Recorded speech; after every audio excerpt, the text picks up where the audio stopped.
girls and boys, and welcome to another Zone Unknown, broadcasting here exclusively on the Blog Talk Radio Network. I hope you're well. This week, we are going to be talking about the strange and unusual, as we always do. Talking of which, I've got Dave Sackton with me. Hello, Dave. Why, good evening. How are you, sir? I've been better, but you know me, always complain. Well, exactly. And we always expect nothing less. So, no, we are not joined by Stuart this week, unfortunately. Stu's got stuff going on that he just can't make it to the show this week, unfortunately. But I'm sure he'll be back next week. We are also joined by Paul Kimball this week. Now, I'm going to give you a quick rundown of the sort of stuff Paul gets up to. He's absolutely incredible. I don't know how to do anything else. He's a writer, producer, director, musician. We're talking, I'll give you a quick rundown of some of the stuff he's done. Stanton is Real. Denise Jokic, 7 Days, 7 Nights, I probably pronounced that wrong. The Classical Now, Do You Believe in Magic? Aztec, Fields of Fear, Best Evidence of Top 10 UFO Sightings, Synchronicity, Ghost Cases, Eternal Kiss, Rubicon. He's written a book, The Other Side of Truth, which is incidentally the name of his paranormal blog that he does. It's had over 1 million listeners to it. Absolutely incredible. As I say, he does podcasts. He's made several TV shows, one over here in the UK, and I believe you appeared on it, Dave, didn't you?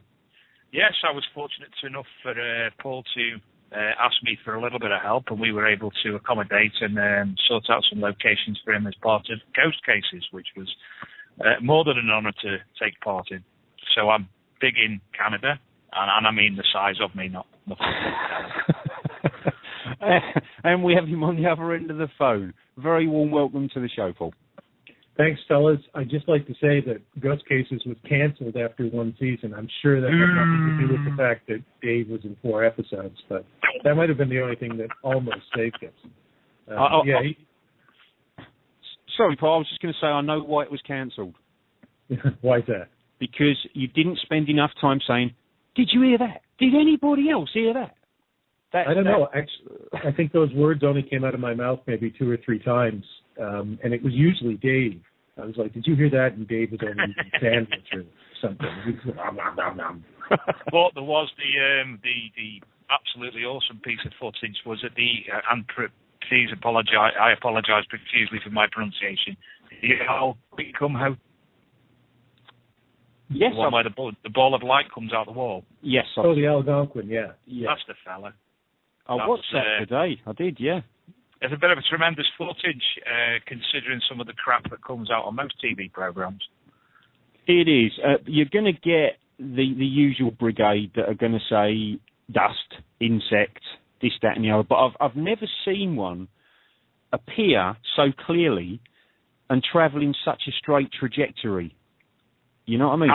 And as if the wall's giving birth to it at the same time. Yeah, that was really impressive, that one.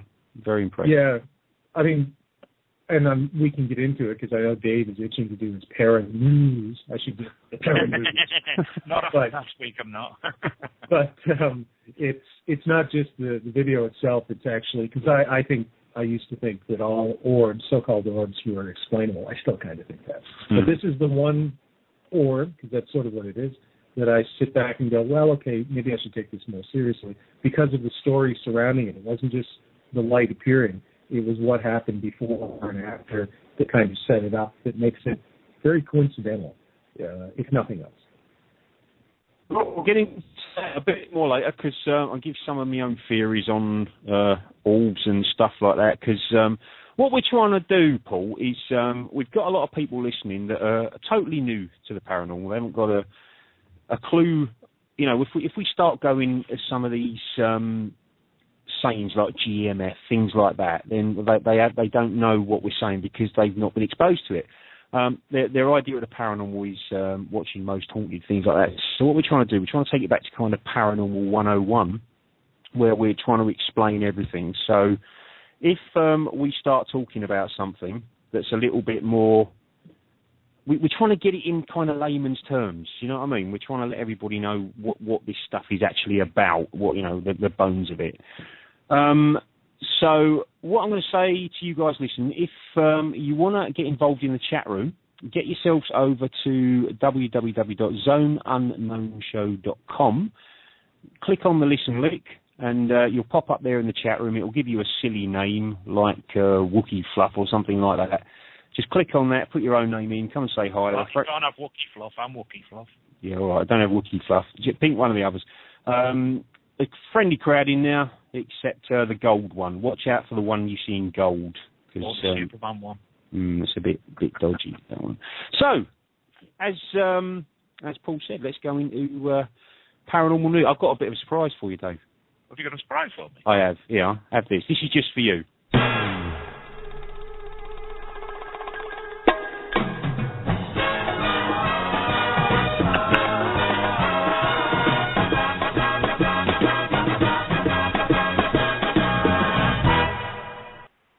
And it's paranormal news. I've got to get that bit voiced over, but there you go. It's yours. Take it away. That is stupendous. That is absolutely fantastic. Well, straight into it. First bit of news tonight. I've already put a link. Well, I've put about 100 links already on the Zone Unknown Facebook group, or the Facebook like page, which has come courtesy of Buford, who sent a weekly Paranews briefing out, and that's all been linked on there. Firstly tonight, Andy Kaufman wouldn't like it any other way. His brother and his alleged daughter popped up this week and suggested that Andy Kaufman is still alive. Andy Kaufman, of course, famous from Taxi, and he was film made about him with Jim Carrey, The Man on the Moon, as the R.E.M. famous song was also made about him. So apparently, Mr. Kaufman is still alive. Oh, I know him. He played Latka. Latka, that was him, yeah. That's him. I've also asked Sam to, I've sent several images over to coincide with some of the stories tonight. The first one being a man with an eye-catching name, you'll like this, Batman bin Superman, has been jailed on theft and drugs charges. Well before this case, his double-barreled superhero name had given him something of a cult following on social media. But he's been doing a lot of fraudulent malarkey, and now Mr. Batman bin Superman has been jailed. And some superhero tweets just found out the internet celebrity Batman bin Superman is a petty criminal locked up in Singapore. Bummer. Thief named Batman bin Superman is jailed for stealing a bank card from his brother. Kapow! You either die a hero or live long enough to see yourself become a villain. Batman bin Superman.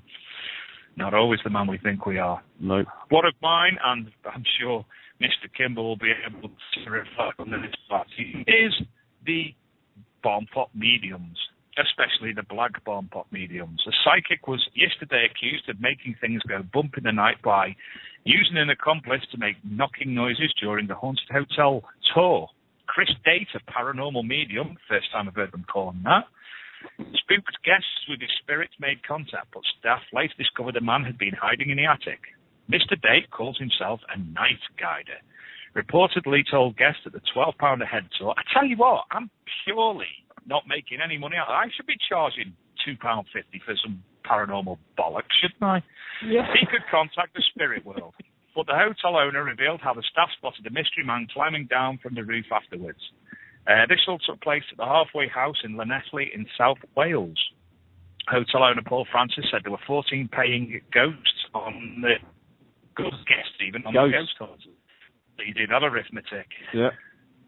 I wish I could make money like them. Second one of the images that I've asked Sam to pop up is a flying saucer or military drone. Massive rise in UFO sightings is directly linked to the emergence of unmanned aircraft. I actually made a TV program for BBC Inside Out a couple of years ago regarding UFOs over the Fylde coast. That's up there, Preston, Blackpool, that way, in association to BA Systems Wharton, which manufacture drones and fly from RAF Freckleton Marsh. And as far as I'm concerned, these are flying all over the Fylde coast, and people are actually witnessing drones instead of what they presume to be UFOs, i.e. aliens from outer space in some cases. According to paranormal expert Lee Spiegel, far more than you might think. The National UFO Reporting Centre, which I've never heard of, have reported that UFO sightings jumped by 42% between 2012 and 2011. Writing in the Huffington Post, that marvellous newspaper that we can all trust. Mm-hmm. What was the old Weekly World? It's like that now, isn't it? Mr. Spiegel claims that the increased use of unmanned drones by government and private groups is responsible for that figure. A UFO in Maryland. Where's Men in Black when you need them, said I.E. Keithy Keith. The alien spacecraft was in fact an experimental X-47B being driven along the Capitol Beltway as it moved from West Virginia to the Naval Air Station Patuxent River in southern Maryland. Fantastic piece of machinery, and I'm sure you'll see the picture on the Unknown Phenomena. Unknown Phenomena? That's me, isn't it? I'll put it on Facebook page. That's some point. Yeah, it's happening as well. Another picture. A lady believes a ghostly apparition of a white lady who visited her in church during a family summer holiday. This was in Worstead Village Church in Norfolk. And from the image, you will see a lady sat in the church with what she described as a woman wearing a bonnet and dressed in light-coloured old-fashioned clothes sitting behind her on the bench and with her hands on her. And she claims she's been healed by that ghost. Yes, right. Carrying on. In Brighton, we've been having a number of exploding tea towels. Billy's Cafe in Hampton Place, Brighton. There's one occurred at 7 a.m. At the basement of the cafe. A place called the Argos as well, and a Terra Terra in East Street, Brighton, as well as a small fire from a tea towel at Brighton College.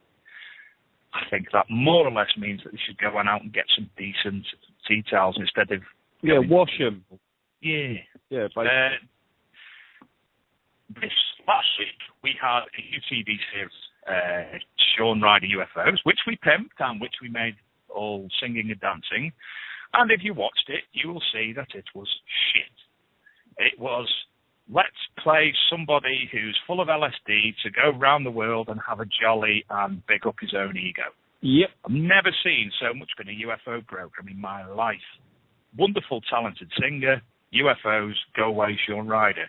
Mm-hmm. This week we have Mystery Map on British ITV. Julia Bradbury and Ben Shepherd tour the country to explore some of the UK's intriguing unexplained events. They go to Manchester Museum to have a look at the Egyptian rotating statue, which was solved by many people, including myself, apart from the museum wouldn't actually give me the time of day to go and do a few tests in there. They also look at UFO incidents on Sheffield Moors in March 1997. Again, something else that's been debunked on more than one occasion. Hampton Court, CCTV footage of a ghostly figure closing fire doors, as well as visiting for the Beast of Bodmin. That's on Wednesday at 8 p.m. Yep, remind me to miss that. I will. Cool. Quantum physics prove that there is an afterlife, claims scientist. I'd like to actually ask Robert Lanza if he is actually got a physics degree. I want to ask Paul what he thinks about that. Paul, what do you think of quantum physics?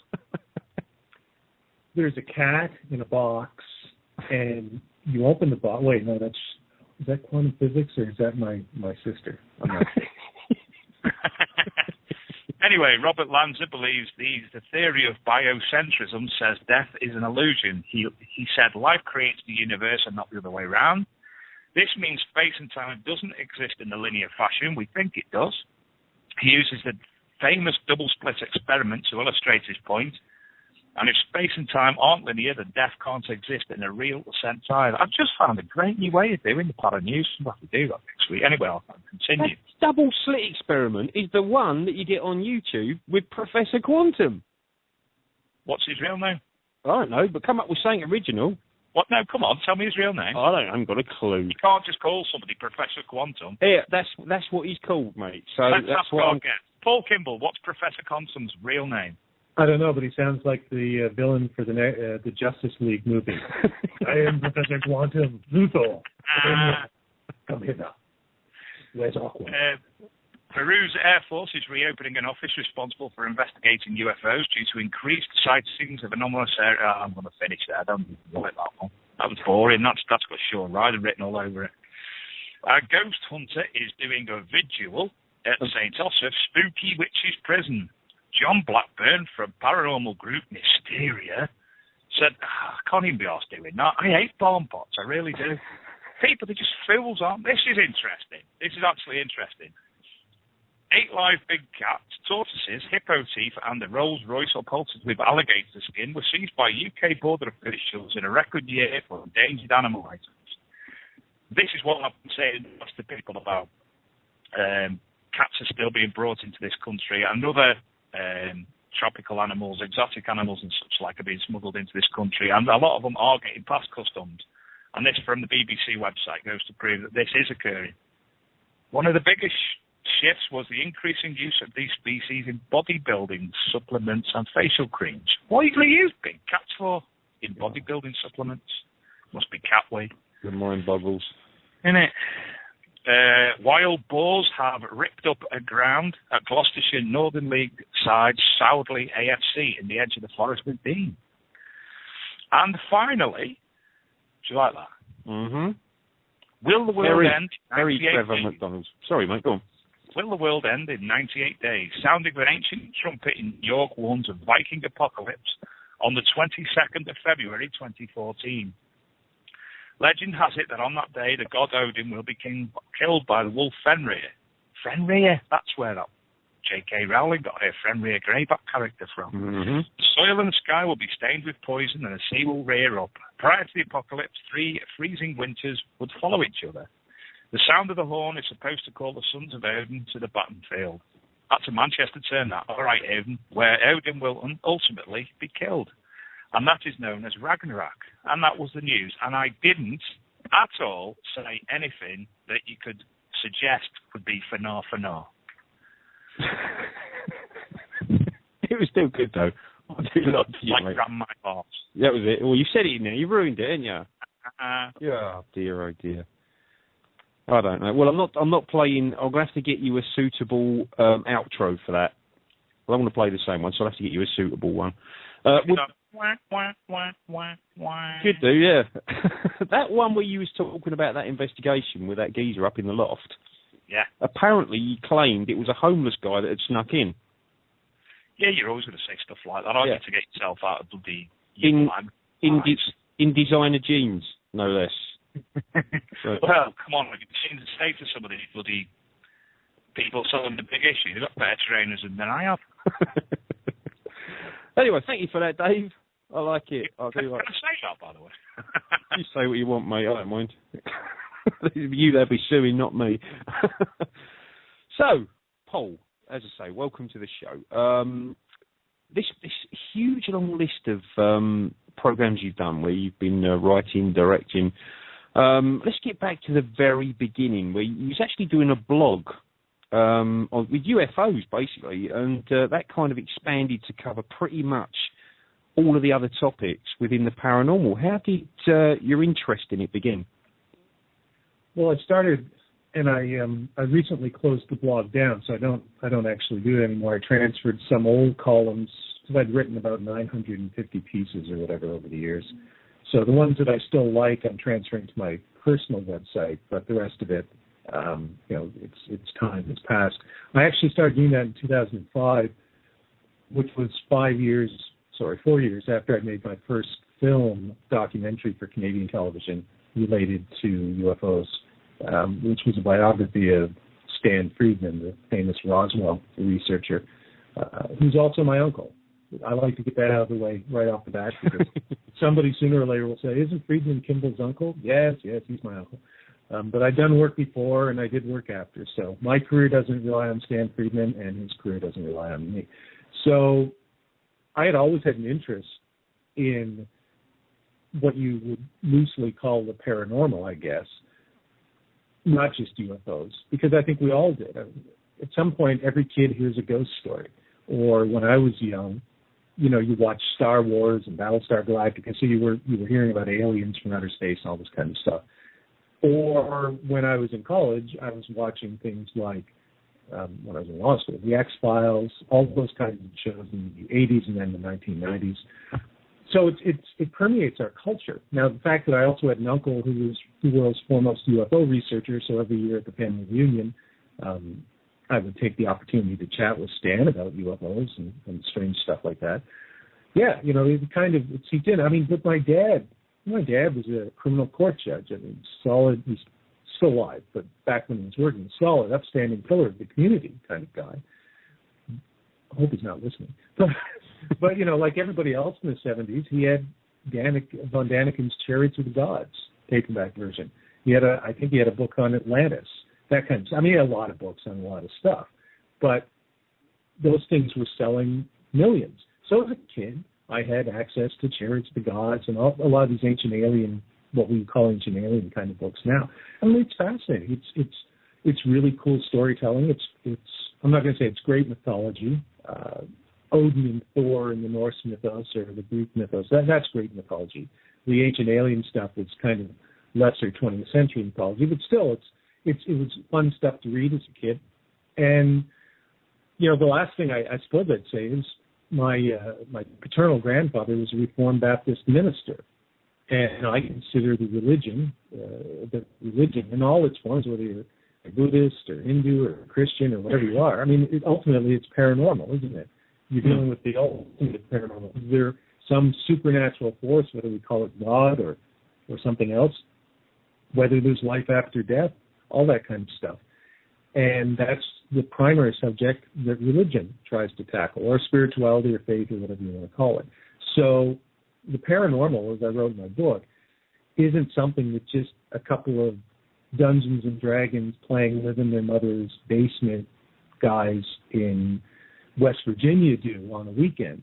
It's something that almost all of us, even atheists, because they're reacting against it. So it engages us all in one form or another in our lives. And so we're all interested in it. The only question is whether we choose to characterize it that way. And some of us, I suppose, are more interested in it than others. But the older we get, my friends, and the closer to the Grim Reaper, that we get, and I'm 4 years closer than the last time I saw Dave in person, as is Dave, unless he's mastered time travel. The more I think our minds start to focus in on the question of, is there anything more than just this? And that's the paranormal. Well, I mean, let's just concentrate on, because there seems to be a so what attitude to the whole of the paranormal, but with regards to UFOs, why do you think that is, Paul, that people are more interested in what's on the TV or how their favourite football team's doing than what could be the greatest discovery in history with far-reaching implications for everybody? Well, why do you think that is? Well, let me ask your question back to you, but in a slightly different way. Why is it that, I mean, you could use that question for anything, but why is it that people are more interested in watching football, whether the British version or the American version, or American Idol or Britain's Got Talent, whatever these shows are, doing any of that stuff, than sitting down and really thinking about the economic situation in our countries?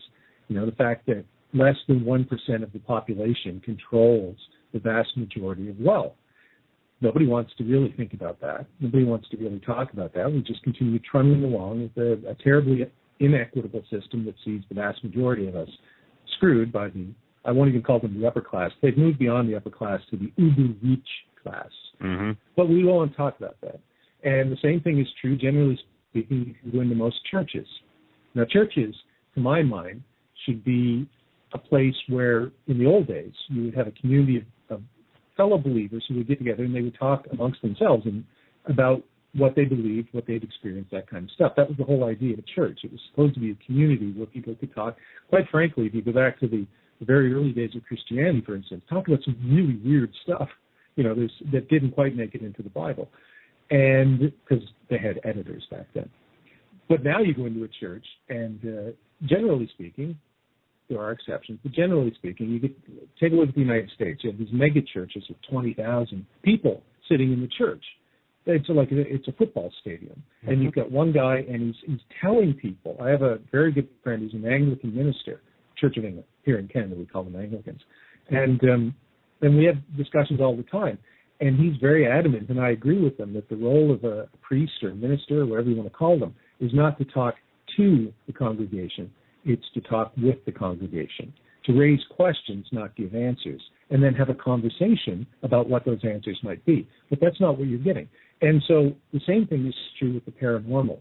We live in a dumbed-down society, and we can't just blame the powers that be, because most of us have bought into this, because we're lazy. We're intellectually lazy. I mean, we're physically lazy, which would explain, the rise in obesity and everything else. But far more dangerous, I think, we're intellectually lazy. So we don't ask the hard questions. We don't want to have the hard conversations. Or, frankly, I don't want to call them the hard conversations, the much more interesting conversations. And UFOs, you've hit on it, is a perfect example of that. Because let's assume, just for the sake of argument, that UFOs are extraterrestrial in nature, or some of them are. Or even let's assume that there's a possibility that they're space aliens. Let's just assume that. I don't necessarily actually think that's true, but I'll assume it. Well, what would be more cool than that? I mean, space aliens. Come on, and yet, the study of UFOs, so the study of UFOs should be really cool, right? It should be like a really good Dungeons and Dragons game with a kick-ass dungeon master and people getting into characters and everything. You can tell I'm a nerd. But it should be like the best episodes of Doctor Who, not the worst episodes. Unfortunately, it's become the worst episodes. Why? Because the gee whiz factor has been taken out of it. Like religion. People look at religion and they go, well, it's just this drone of rules, right? I got this, I can't do that, you're going to tell me I can't have an abortion or whatever. And they don't talk about the really wild, outlandish, sort of paranormal aspects of it. And the same thing is true of UFOs. It's just this recitation of sightings. Saw this. Dave was reading some of them on his Paranews report. The National UFO Reporting Center, which I know Dave hasn't heard of it, but in the United States, for UFOs, it's a fairly big thing. Peter Davenport runs it. And, great, people call it, and then they become clerks, or clerks, as you would say in the UK maybe.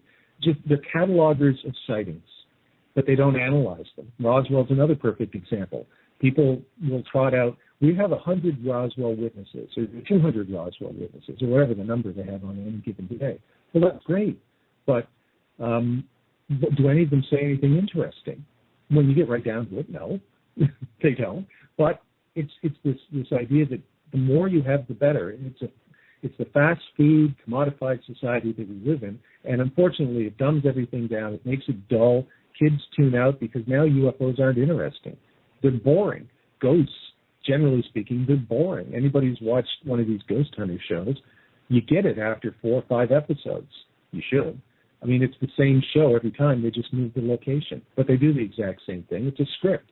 Ours was a little different, I think, as Dave maybe can attest to. But because we kept an open mind and tried to do, which is probably why we're not on television anymore. Because television is not a medium that, the way it's currently constructed, generally speaking, allows for that kind of stuff. They want you to dumb it down so they can sell jeans or T-shirts or whatever it is they're selling in between. Television is a delivery mechanism for commercials. Commercials aren't the things that air between the television shows. The television shows are the things that air between commercials. That's how broadcasters look at it. And that's increasingly how a lot of producers look at it. So, sorry, it's a very long-winded answer to what is a very complicated question. It seems easy on its face. Why aren't people interested in it, or why, isn't it more interesting?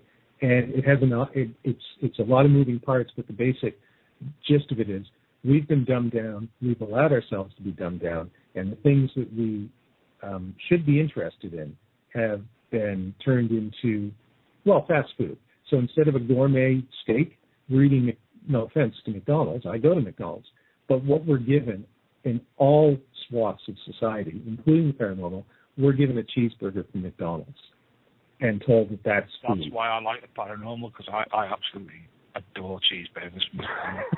No, but you should be eating a gourmet cheeseburger, Dave. I don't want the gourmet cheeseburger. They don't taste the McDonald's, do they? See, exactly. They feed, and then Dave Sandler has just proved why we're all doomed, because we become addicted to these salty foods, and then when someone says, this actually tastes better. I was reading an article in the newspaper, Maclean's magazine here in Canada just the other night, and they were talking about gourmet burgers and people who are so used to McDonald's or Burger King saying, well, we don't like it. It doesn't taste like a hamburger. And I'm just thinking, what? No, of course not. It's made with real meat. That's why. Mm-hmm. And the cheese isn't processed. So that's sort of what it all relates to. And like I said, sorry, very long-winded answer, but as Dave knows, I give long-winded answers. Oh, we like that. We do. We do because it saves us talking. Exactly. I'm sure they'd rather hear your voice, Paul, than ours. So, excellent. No, you crack on. With regards to this dumbing down thing, do you think that suits the government? Because I'll tell you for why. I've been doing a lot of research on UFOs over the past year or so. I never even entertained the idea. I thought it was just a bunch of idiots standing up, in some southern state in America and piece of, a straw in their mouth, gap in the teeth, saying about being anally probed, that kind of stuff. So I never really got it. I never really got into it. And I've been seeing lots of interviews with retired Air Force personnel and airline pilots, police officers, credible witnesses that are standing up and saying they have seen this stuff. So does it suit the government to have people? I got to interject there. Oh, here we go. He's going to say about credible. No, I've got to. I've got an issue with this whole concept that people, just because they're airline pilots, just because they're doctors, just because they're people of consequence, means that they're a better witness than no. with a piece of straw in the teeth. No. The reason I say about a credible witness like an airline pilot, if he's got so many thousand flying hours, he has seen pretty much most things in the sky, whether it's... But it's been proven far too many times that airline pilots can be wrong with what they witness also. I'm not saying that it's aliens. I'm saying they're seeing stuff that... Yeah, I understand that. You're saying that they're a credible witness as opposed to somebody... I just build bloody JCBs, and does that make me not a credible witness if I witness something? No. The reason I would call them credible witnesses is because they are trained to observe. That is all. They know what they're looking at. They know how to investigate something like that. That's the only reason I say credible. At the same time, they've been mistaken over things they've seen in the sky and reported in, which has been heard on communications, and people have put it into it. These communications have been played out to the wide public all over Tinterweb numerous times. All right, we'll agree to disagree on that one.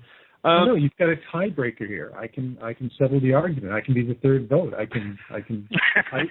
Generally speaking, I agree with Dave.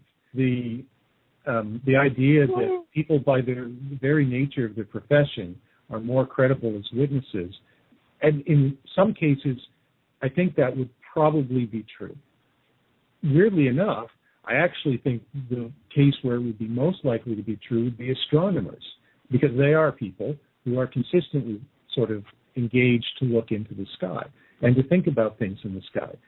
Unfortunately for the UFO ET believer camp, by and large, astronomers generally don't think that extraterrestrial spacecraft are visiting the planet Earth. So the ET believer camp, and I've heard them say this repeatedly, generally try and downplay astronomers as credible witnesses, unless you find an astronomer like Lincoln LaPaw back in the 1940s, who actually had a UFO sighting or two, green fireballs. They like those ones, the rare astronomer that pops up and says, "Oh, I saw something. Great, you're a credible witness." But all the rest of you astronomers who think there's nothing to it, well, no, you're not credible. But airplane pilots, the perfect example. Airplane pilots are not trained observers. Airplane pilots are trained pilots, and by and large, robots fly our planes now. So the idea, maybe 60 years ago, the airplane pilots would be spending the vast majority of the time looking around them. But now, sometimes they're asleep. They're monitoring equipment in the plane. If anything gets even remotely close to the plane, bells and whistles and alarms start to go off. But by and large, airplane pilots, they take off, they land, and then they spend 5 or 6 hours in between sort of monitoring the computer as the plane kind of flies itself. So this is not to diminish what airplane pilots do. It's a very complicated job. But they're not spending all their time looking out in the sky. Frankly, the people sitting in the back of the plane are probably time monitoring the clouds and what's going on in the sky over there, 50 miles away than the actual airplane pilots are, because they have a plane to fly. Police officers, military officers. You hear this with the Rendlesham case, which you guys... Well, regarding if you don't mind me interjecting, Paul, no, interject away. One of the prime examples regarding that, all the ufologists were screaming UFO, UFO, UFO, black triangles, black triangles, black triangles. And Rendlesham Forest became this big, centralised, big UFO case in the UK. Nobody listened to the aircraft spotters. Nobody listened to them on the little radios and listened to things and knowing that it was the American pilots flying the early stealth bombers in. Nobody listened to them. It was UFO, UFO, UFO. It did listen to one particular type of person who doesn't usually get listened to in this case. And believe me, if it was a UFO case, I always ask the aircraft spotters as a turn up man. I know they don't like to be called that, but if they'd have asked them, maybe people wouldn't have started jumping on the UFO bandwagon regarding Rendlesham. When's the last time you saw a VTOL stealth bomber? Hey? Vertical takeoff and landing stealth bomber. No, I'm not talking about the vertical landing stuff. I'm talking about things coming in and landing there. There were things flying over there all the time way back when. Oh, yeah. Yeah, I totally, I'd buy into that one. People were proclaiming that they were UFOs, and nobody was listening to the aircraft spotters saying anything else. Yeah, I'll go along with that. A lot of the old, around so-called Area 51, a lot of the stuff has been put down to the U-2 spy plane, the SR-71, the stealth fighter, the stealth bomber, so we know that now, and it suits the government to perpetuate that myth, doesn't it? Because it means their secret planes aren't being thought of as planes, they're being thought of as spacecraft. Absolutely, and in fact, there is, when you look at sort of the people talk about disinformation that the government puts out, and they say, well, the government puts out disinformation to keep us from finding out the truth about UFOs, that they're extraterrestrial spacecraft. No, if the government's putting out disinformation, I think they're using the stories of the extraterrestrial spacecraft to cover up the actual real work that they're doing on things like stealth bombers, drones, and all that sort of stuff that they test over Area 51 and over a lot of other places in the United States and Canada, all sorts of things. So, but just quickly back to the witness thing on the question of Rendlesham. Rendlesham's one of those interesting cases because Rendlesham has the one thing that you should have with a witness that does make, it doesn't make it right, it doesn't make their interpretation right or anything like that, but memory is a very tricky thing, even if you're just talking to somebody the next day or 5 days later. Rendlesham, though, Colonel Halt, when he was in the forest, took a tape recorder with him. So you can take away everything else from Rendlesham. You can take away Burroughs and Peniston and their sort of crazy, which might not be crazy, who knows? Who knows what aliens do to people? But you can take away all that other stuff, Larry Warren, everything else, and focus just in on the tape that Colonel Halt had with his men when they were walking through the forest. That is contemporaneous, as it was happening, eyewitness account being described into the tape of what they saw. That is incredibly rare. Or anything, frankly. But certainly in the UFO field, it's extremely rare to find something like that. So if nothing else, I mean, that's partly what makes Rendlesham a much better case than Roswell. People call Rendlesham, the United Kingdom's Roswell. Mm-hmm. It's not even close. Roswell is something that people went back to the witnesses 30 and 40 years later when they were older, their memories were failing, or just through the passage of time. Ask me what I was doing 40 years ago when I was a kid. I might remember one or two, but even the things I can remember, the intervening years will clutter up those memories. Things will seep in. But Halt, you have that tape, and you have what they were describing at that time, at that night. That's an incredibly important, an historian or an investigator in the real world, like a police investigator, as opposed to a UFO investigator, will tell you that's gold. And so that's what sets Rendlesham apart from most other UFO cases, whether it's aliens or whatever it was. Something happened, and you can go to the actual evidence of what the witnesses were describing at the time, not what they talked about 5 days or 5 years later. And so Rendlesham's a really good case in that respect. Exactly. Yeah, and it's one, I know Dave's not over impressed with it, are you, mate? Well, no.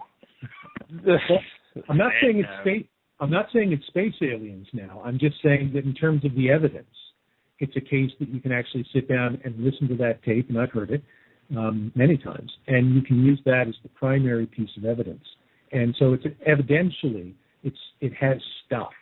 There's another case that was in my film Best Evidence, Top 10 UFO Sightings. In 1953, Kelly Johnson, the guy who designed the SR-71 and a lot of other cool stuff for Lockheed Martin, had a sighting over the Santa Barbara Channel off the west coast of the United States he and his wife, at the same time as a crew of his top test pilots and aeronautical engineers were flying a plane over Santa Barbara Channel, and they saw the same thing. It's not quite Rendlesham because they weren't recording it on a tape recorder, but they went in the next day and they wrote up reports. That's about as good as you can get unless you actually have a tape recorder or you write it down as you're seeing it. So that's another case, and people can argue over what those reports mean and what might or might not have happened, but you have eyewitness reports that were recorded by competent observers and credible, too. I would say credible because none of them really had a motivation to lie. To me, that's what credible means. But they were also competent observers. So they were the kind of guys that did spend a lot of time thinking about what was flying around in the sky because they were the ones who were designing those things and flying those things. So they would be the kind of witnesses that you could say, oh, well, if they did see something, they could rule things out that maybe we couldn't rule things out. Yeah. So there are cases like that, but the important thing with both that and the Rendlesham case, the Shag Harbor case here in Canada in 1967, you have witnesses who made phone calls to the police at the time describing exactly what they were seeing in the air, and the police made reports based on that. Those are important cases because you actually have evidence that you can study. Other cases, and Roswell is the perfect example, not as important because you don't have that kind of evidence. You have a newspaper report and a press release from people who didn't actually see anything but found something, and then you have another press release coming out saying, well, no, here's what we actually found. And then that was it for 30-plus years. And then, of course, people come out and start telling all sorts of stories. But that's not as good as Rendlesham, that's not as good as Shag Harbor, and that's not as good as the Kelly Johnson case, which is why it wasn't in my film. It's a lousy UFO case. Right, well, in my defence, Paul and Dave, I know Dave jumped on the... You've been thinking about this for ages now, haven't you? Yeah, I have, because I'm not having it, right? I'm not going to be beaten. Right, as a UFO, I'm not a researcher as such. I don't spend hours and hours every day just looking through old cases. I try and make an opinion on the evidence I'm given, which is all you can do at the end of the day, other than standing out the back garden at night looking up for 8 hours or however long it is.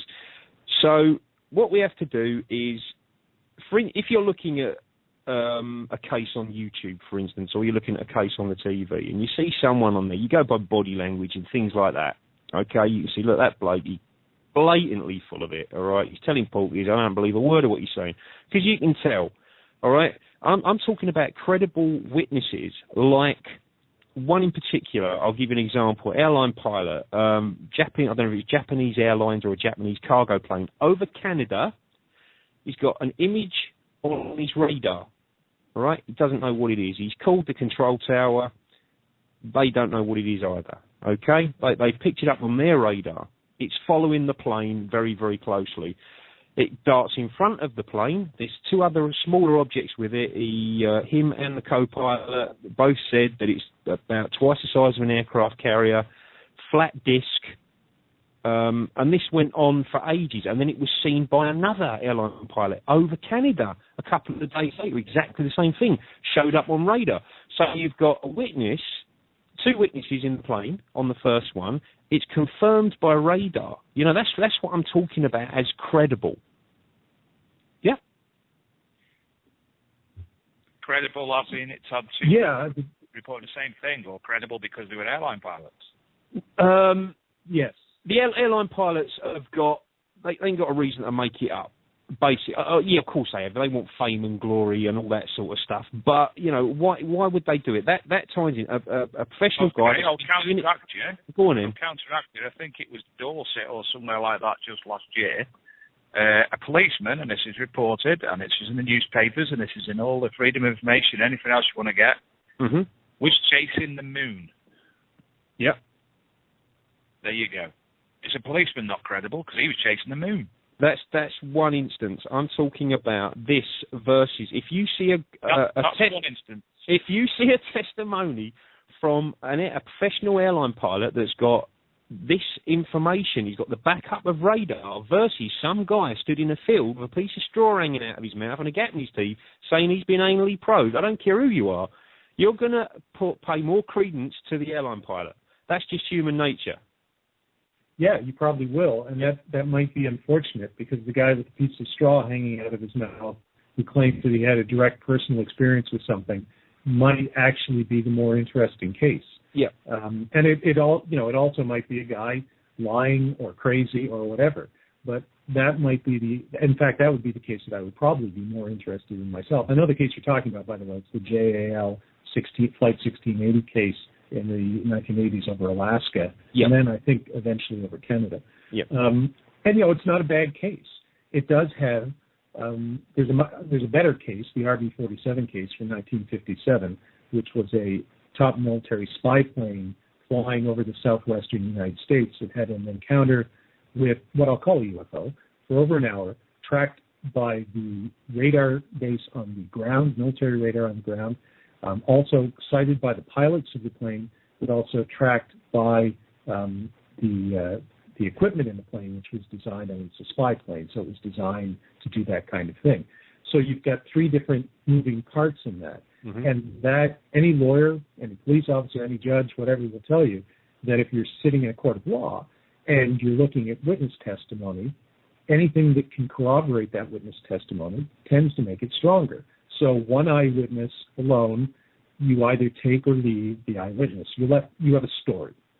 Two eyewitnesses together, you have two stories, and maybe they're getting together, like the Travis Walton case.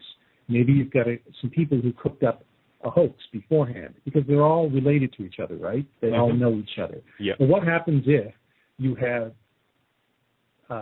say, the three of us, and we're in three different places in Altrincham. So Dave's in one place, I'm 8 blocks away, and I've never met Dave, and you're 7 blocks away, and I've never met you. None of us know each other. We all see the same thing, and we all report it. Well, now that's a very interesting case because even if you two have a reason to lie, even if you two have cooked something up, I'm new. I'm a different person in that equation. Doesn't mean somebody else couldn't be hoaxing us. Doesn't mean we couldn't have all been mistaken. But then you've got a better case than just the one guy out in the field. So yeah, you have to weigh everything. Some witnesses are more credible than others too. I would say that an airline pilot is more credible than a guy who's done a 20-year stint, in the who's gal for defrauding little old ladies. Yes, I give the airline pilot, just as a person, the benefit of the doubt that he's more credible than a career convict. Yeah.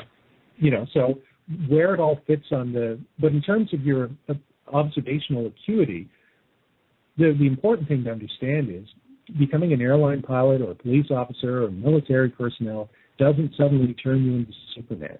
You're still a human being with all the problems and flaws that brings with it. And human beings, generally speaking, my Uncle Stan likes to say, they're very good observers and they're terrible interpreters. I don't think that's actually true. I think most human beings are actually pretty bad observers too, and they're terrible interpreters. But when anyone who's ever worked as a police officer, and I had the benefit of doing that briefly when I was in law school at the RCMP. So when you're in the thick of it, as it were, and they put me in a rural detachment where I didn't just stand around taking notes. I got involved in some pretty hairy stuff. When the hairy stuff is going on, and I would describe the UFO sighting, if you're close and personal, as something that would be very exciting. You shouldn't just be standing there with the detachment of the National Academy of Science going, yes, what are we observing here? Well, let's just think about this logically. No, you'd be going, holy beep, and frankly, I might be running away if I get close. But, there's a lot of things happening very quickly, and you're not some logical Vulcan-like detached Spock observing it. You're Jim Kirk or Dr. McCoy. And then afterwards, you have to try and process everything that you think you saw. And so eyewitness testimony is interesting. It can be very compelling as a story, but it's always flawed. Doesn't mean it's not something that you can use, but you have to look for something else to corroborate it. So the Japanese airline case that you mentioned, there were other things that make that case stand out, well, from Roswell. Everything comes back to Roswell because Roswell is the 800-pound gorilla in the room that has overtaken ufology. And that's terrible because as we're pointing out here, the Japanese Airlines case is a perfect example. There are better cases, doesn't mean they're space aliens, but there are better cases with better witnesses and better evidence than Roswell. They just don't tie, and here's the problem, the JAL 1680 case or the RB 47 case I mentioned don't tie into the conspiracy narrative, which is what UFO research amongst the UFO people has become, which is to say, space aliens are here, they crashed on the planet Earth, we've recovered the technology, the government is engaged in a massive cover-up and has been for 60 years. Oh, and by the way, they're reverse engineering the technology, so almost everything we have today, like computers and stealth bombers, we didn't come up with that, aliens did, and we stole it from them. That's that narrative which has subsumed everything else about that's the cheeseburger, that's the McDonald's cheeseburger, that's the prefab food conspiracy narrative that has swamped actual, cool, interesting, gee whiz, I have no idea what that was, kind of UFO stories. And the JAL 1680 case is one of those stories. It's a much better case than Roswell. It's probably a better case than Rendlesham, although Rendlesham does have that tape recording. But those are the kind of cases or stories that I would encourage people to look into and to examine because A, they're fun stories, and B, they might actually show something that is truly anomalous, as opposed to this dire narrative we have, which I call Roswellianism, of all those things I just mentioned, which has a lot more to do with the conspiracy mindset that has infected primarily the United States, but now it's starting to bleed into the rest of the Western world over the last 30 or 40 years. Do you think the hype over the Roswell incident directly affected the formation of Majestic 12? Well, I don't think there is a Majestic 12, so... Oh, you don't? So you don't believe the documents? You don't pay any mind to those documents? I do, because they're a wonderful story, and they're not bad fakes. You know, at first blush, I can see how when they came out in the 1980s, people were fooled. But virtually nobody is fooled anymore. The documents have been thoroughly debunked, even by, I'm not talking about Carl Sagan or Robert Schaefer debunking them. I'm talking about full class. I'm talking about UFO researchers, the people who actually believe space aliens have crashed on Earth, much less are flying around Earth. Those people overwhelmingly say the documents are either fake or the best that they'll do is go, well, we can't be sure, so let's just kind of ignore them. The very few people who still claim that the documents are real are Stanton Friedman, Bob and Ryan Wood, who are two researchers in the United States, and amongst the sort of people I would consider to be not completely crazy, that's probably it. Because, almost everybody else who would think that they're still real, I would put in the completely crazy camp. I don't think Stan's crazy, I just think he's mistaken. Mm-hmm. So does almost every other UFO researcher. The MJ-12 documents, you can just look in piece by piece, and I've done this. I made a film about them, and I gave both sides a fair shot. So Stan and his side had their say, Carl Flock and the people who said they weren't real had their say. And then after looking at it myself, I said, well, Carl and all those other people are clearly correct. If I had just come into this off the street as an historian or as a lawyer or as anybody else looked at everything surrounding them, I would have said, there's nothing about these that indicate that they're actually real and official. And the first big red flag, two big red flags that should come out of them is there's no provenance, i.e. we have no idea where they came from. So immediately, like take Edward Snowden or Bradley Manning, although it's Chelsea Manning now, whatever. These whistleblowers, even the Deep Throat, the FBI guy, Mark Felt, eventually we found out who it was. Daniel Ellsberg with the Pentagon Papers. So here are real whistleblowers releasing classified information, and a lot of it very damaging to the government, very hush-hush, top-secret kind of stuff. Snowden's a perfect example. We know who he is. They don't hide. And even if they did hide, eventually, like Mark Felt, we know who they were. But with the MJ-12 papers, still don't know. Well, I know who released them. I know who created them, or at least I certainly believe I know. Bill Moore, one of the Roswell researchers and Stan's old partner, James Chandray, and Richard Doty, former Air Force Office of Special Investigations, confabulator, if you will. So, but officially, if you believe the MJ-12 narrative, those were just the people who received them. We don't actually know who created them, who released them, if you will. And that's a huge problem. The second big problem is there are so many internal inconsistencies within the documents themselves that when you look, you just go, no, this doesn't make any sense. It doesn't even jive. And here's the ultimate irony for Stan.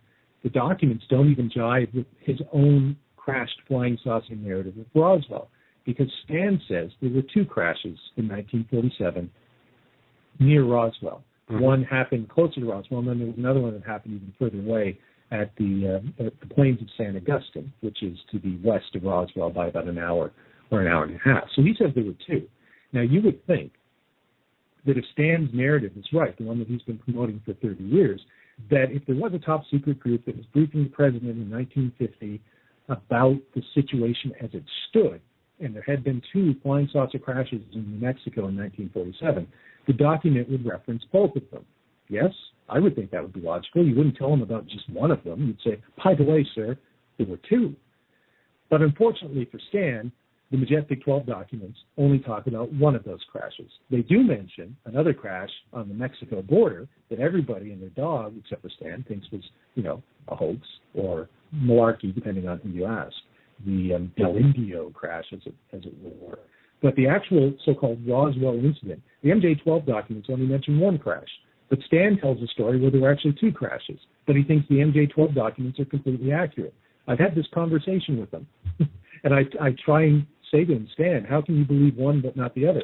And then he comes up with, well, they wouldn't have told the president about the second one, maybe because they weren't exactly sure. What? No, it's just a briefing to let them know what's going on. That's the whole point of what those documents were. So they would have told them, yes, there's a second one. And then they would have added in parentheses, we're not exactly sure what happened, sir, but we thought you should know that there were 2 crashes, not one. But it's not there. So that's MJ-12 in a nutshell. The documents do mention, correct me if I'm wrong, I think they do mention more than one species of EBE, the extraterrestrial biological entity, don't they? Depends, not the original ones. Right. There's been so many MJ-12 docs, and to be fair to Stan only thinks that the very original MJ-12 documents, which were released to Bill Moore, Jamie Chandray, and then eventually Stan in the 1980s, he thinks those are real. So, and the SOM 101 manual, which came out a little later, I think he thinks that's real too. But there's a guy named Timothy Cooper, and there have been other people who have had thousands of these so-called MJ-12 documents that have been released ever since. And Stan says that those are fraudulent, and he's gone to great lengths to show that they're fraudulent. He's done a very good job. I mean, I don't think he had to do it. It's pretty obvious it's fraudulent, but he's done a pretty good job of doing that. So when you talk about MJ-12, I just ignore anything that came out afterwards, because when even Stan Friedman, the arch defender of MJ-12, is something that existed, says that an MJ-12 document is fraudulent, alleged MJ-12 document is fraudulent, you should probably listen. Because that's like Santa Claus saying that, the elves don't really exist. Yeah. I mean, we should probably, or the reindeer don't really fly, we have jetpacks. I'm going to take Santa Claus's word for that. So Stan is Santa Claus, but he still believes that, he's Santa Claus, and the MJ-12 documents are Santa Claus. So when people talk about MJ-12, I'm referring to just those original documents, because nobody credible thinks that all the other documents that came out afterwards are actually real. Oh, interesting stuff. I want to get. We're going to go for a little break in a minute. Give you time to top up your drink and answer the call to nature, etc. So, just want to ask before we go to the break, Dave, because I know you've had a look at these documents and had a look at the Roswell case. What are your thoughts? Well, there's so much that could be said. I mean, let's be honest. It was nearly 60 years ago. Mm-hmm. It's historical. I'm not willing to discuss American UFO cases per se, because most of them are just pure bum-cum. Not credible, are they, Dave? No, they're not credible. They're all half-wits. Sorry, no, I'm not meaning that. A lot of the American cases just don't seem to push the right buttons with me. As Paul mentioned earlier, the Fire in the Sky case, Travis Walton and such like. Rendlesham Forest case, mainly American servicemen witnessing that. It all smells too much of Hollywood with American cases.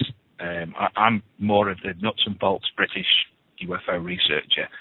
The MJ12 documents are all very nice, but, you know, look at the documents that have been released by the British Ministry of Defence, thanks to the hard work of David Roberts, David Clark, and Joe McGonigal.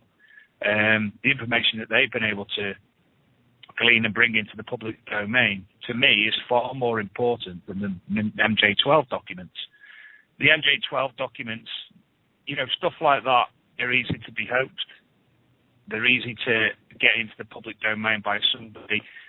I know a guy, I think Paul knows him as well. I'm not going to name his name. But this friend of mine created the North's biggest alien UFO crash. And he had all sorts of people believe in it. And he sent me documents which were created with paper from that era, with a pen from that era, so it could all go through the process of being checked. And the UFO crash up north was, for a while, very well known in the UK. It's still heard about. There's still bits and bobs. If you put it in your search engine and you look at the Colbeck UFO crash, you'll find bits and bobs of information about it. But that's how easy it is. To me, as I say, the real information that's being made available. Have I just said that? Something's popped up in my keyboard saying I've just said something that you haven't picked up on. The information that's made available in the UK to me is far more important to UFO research than the MJ12 documents, which are that easy to manipulate and manufacture. There you go. Right. Well, that's fair enough, mate. Like I say, everyone's I'm not going to re-say the thing that I'm supposed to have said. No, no, because it's worse than last week's. I don't think so. All right, then, we're going to go to a break. We got a bit of music, and this one's for Paul, apparently. So give us about 2.5 minutes. We'll be back with you, where we're talking to Paul Kimball about all things Paranormal Explained. See you in about 2 minutes.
And there you go. Bit of Joy Division just for Paul from Dave. What do you think of that then, Paul?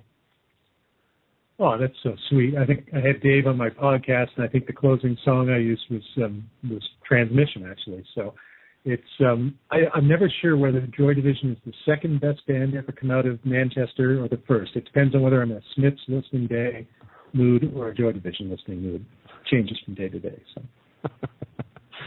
Well, what? Unless Dave, have you got any more questions UFO related? Because I was going to go into ghosties in the second half, but before I do, I wanted to ask about your thoughts on alien abduction, because that seems to be the thing that everybody's into at the moment. Is are we talking barn pots, attention seekers, or sleep disorders, that kind of stuff? What are your thoughts on it? Oh God, this is terrible. You're asking me all the things. I mean, I'm smiling when I say that. You're asking me all the things that make me sound like Phil Klass. Because they're all the things that I think are wrong and bad about the people who, in quotation marks, study UFOs. The things that can be explained, the things that we have focused on far too much. So instead of exactly answering that question, I'm going to use Joy Division as an example. Because as I was listening to that, the guitar solo in Transmission, I'm not sure it's my favorite guitar solo of all time, but it's in my top 10. And I used to play in a band. So it's kind of guitar solo I could actually manage. Is it Joe Satriani or one of the kind of things? No. And yet it's so primal and raw, and it fits the song. That, to me, is the perfect guitar solo. And that, to me, would be the perfect UFO case or the perfect ghost story or whatever. Instead, what we get, prog rock, and I'm not going to make any apologies for saying that with one or two exceptions, generally speaking, I think prog rock, especially from the 70s, is a musical abomination. Because it's a bunch of people, very talented musicians, absolutely and I love jazz, so I don't mind very talented musicians going off the reservation. But prog rock, it's, playing just for the sake of playing and doing it just because you can so that you can show off. Musical wanking, that's what I've heard it called more than once. So you're not playing the notes that are required, you're playing the notes that you can get away with. And that is what the sort of UFO narrative has become. It's become the equivalent of prog rock kind of meeting American Idol, because it's not real. It's just the same stuff but with a different name. So what I want, and I don't want to leave people with the impression when they listen that I'm an arch debunker of bunk, but I'm also somebody who actually thinks that there might be a very, very profoundly interesting reality, or unreality maybe, to the UFO phenomenon, to ghosts, to any of this stuff, to the labels that we put on it, what I'll just generally call the paranormal. But you can't. It's not the prog rock or the American Idol or stuff that the corporate people are churning out for us. The stories, the music within that narrative that you want to find is Joy Division or the Smiths or the Beatles, people that were putting out the music that actually they wanted to put out, that wasn't controlled by other people that wanted to, for whatever reason, control the message. The exopolitics guys in the United States, the disclosure people, are a perfect example. They have an entire narrative that they want you to buy into for their own reasons. That narrative has absolutely nothing to do with what UFO cases might actually be. Because I think any reasonable observer would look at the UFO phenomenon and say, we don't know. Could be space aliens, could be all prosaically explained. But then you have the people like the exopolitics. I'll call them the prog rock apologists. Yeah, whatever I want to call them. They're the prog rock guys, the American Idol guys of UFOs. Because they will say, and this is Stephen Bassett is the arch exopolitics guy, this is his favorite line. I've heard him say it dozens of times. It's not about lights in the sky. It's about lies on the ground. His way of saying, we already know what the lights in the sky are. They're space aliens. Now we want to talk about, the cover-up. I would say it's not about lies on the ground. It is about lights in the sky, because we still don't know what those lights might be, whether they can all be explained, or whether some of them might be space aliens, or whether it might be something far stranger maybe than even space aliens. So, give me the Joy Division version of ghost stories, or give me that solo from Transmission, something that I can really connect with. as opposed to something that I can't connect with. And that would be just about everything else. If that makes any sense. No, I like it. I like that analogy a lot. Can I actually give you a new nickname, Paul? Can I call you MMA? MMA? Man of a No. million analogies. Man of a million okay, analogies. Sure. Mm-hmm. As long as it isn't related to mixed martial arts, which I abhor. I think it's an abomination. But man of a million analogies, that's fine. Sure, yeah. Just call me Aesop. With my little favorite. Right then, let's get into the shark-infested waters of ghosties, shall we? Now, you did this show, Ghost Cases. What were your beliefs before you got into it? I mean, tell me to mind my own business, but did you have a preconceived set of beliefs of your own, and did these change as the series went on? Mind your own business. No. Okay, no problem. We all have preconceived notions and beliefs, even if we don't want to admit it. We'd be robots. We'd be an empty computer if we didn't.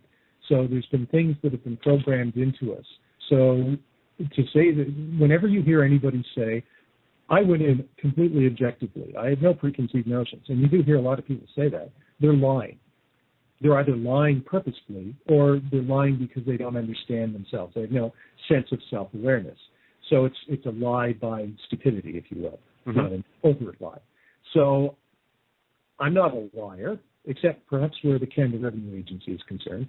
So, oh my God, I just said that in the air. No, I'm going to get audited. It's important to say here, Paul, that you hadn't watched any of these paranormal TV shows before you did this, had you? No. I'd seen 5 minutes of Ghost Hunters. Some of my friends were very big, still are very big fans of it.